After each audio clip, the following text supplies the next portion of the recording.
Hi all.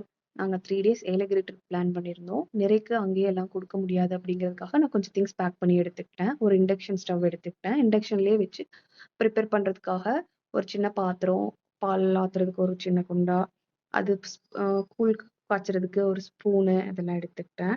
அதுக்கப்புறமா fruits cut பண்ணி போடணும் அப்படிங்கிறதுக்காக ஒரு பெரிய பவுலும், கார்ல போறப்ப குட்டி பவுல்ல வந்து அவன் ஸ்நாக்ஸ் குடுக்கறதுக்காக ஒரு குட்டி பவுல எடுத்துக்கிட்டேன்.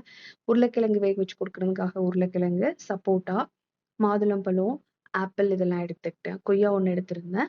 ஆ ஃப்ரிட்ஜ் இல்லன்னா என்ன பண்றதுங்கிறதுக்காக ஒரு சின்ன ஃப்ளாஸ்க்கு, ரோஸ்டட் பம்ப்கின் சீடு, அப்புறமா ரோஸ்டட் பாதாம், கரும்பு சர்க்கரை, ராகி மாவு பவுடரு, அப்புறமா ராகி உருண்டை, நிலக்கடலை உருண்டை லட்டு, ஒரு சின்ன டம்ளர். அவன் உறிஞ்சு டம்ளர்ல தான் பால் குடிப்பான். இந்த டம்ளர் தவிர ஒரு சின்ன உறிஞ்சு டம்ளரும் எடுத்து வச்சிருந்தேன். இதெல்லாம் எடுத்தது போக, இத வாஷ் பண்றதுக்கு வந்துட்டு விம் சோப்பு எடுத்து வச்சுக்கிட்டேன். ஸ்க்ரப்பையும் எடுத்து வச்சுக்கிட்டேன். பூல்ல விளையாடுறதுக்காக நைலான் ட்ரெஸ் தான் அலோ பண்ணுவாங்க. Nylon dress. அப்புறமா ஸ்வெட்டரு. அ இதே பேக்ல வந்துட்டு அவனுக்கு சாக்ஸ் 2 எடுத்து வச்சிருந்தேன். கர்ச்சீஃப் 2 எடுத்து வச்சுக்கிட்டேன். அப்புறமா அவனுக்கு காய்ச்சல், சளியோ அது மாரி ஏதாவது வந்துச்சுன்னா என்ன பண்றது அப்படிங்கிறதுக்காக, காய்ச்சல் சிரப்பும், ஆ சளி சிரப்பும் எடுத்து வச்சுக்கிட்டேன்.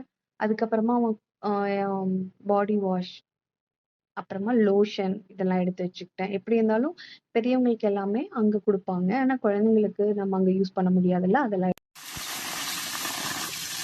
அங்க போய் வந்து நான் பால் காய்ச்சி, கூழ் காய்ச்சி, ஃப்ரூட்ஸ் எல்லாம் கட் பண்ணி தான் குடுத்தேன். அங்க இருக்கிற ஸ்நாக்ஸும், சாப்பாடு கூட குடுத்தேன். பட் இதுக்கு தான் ரொம்ப இம்பார்ட்டன்ஸ் குடுத்தேன்.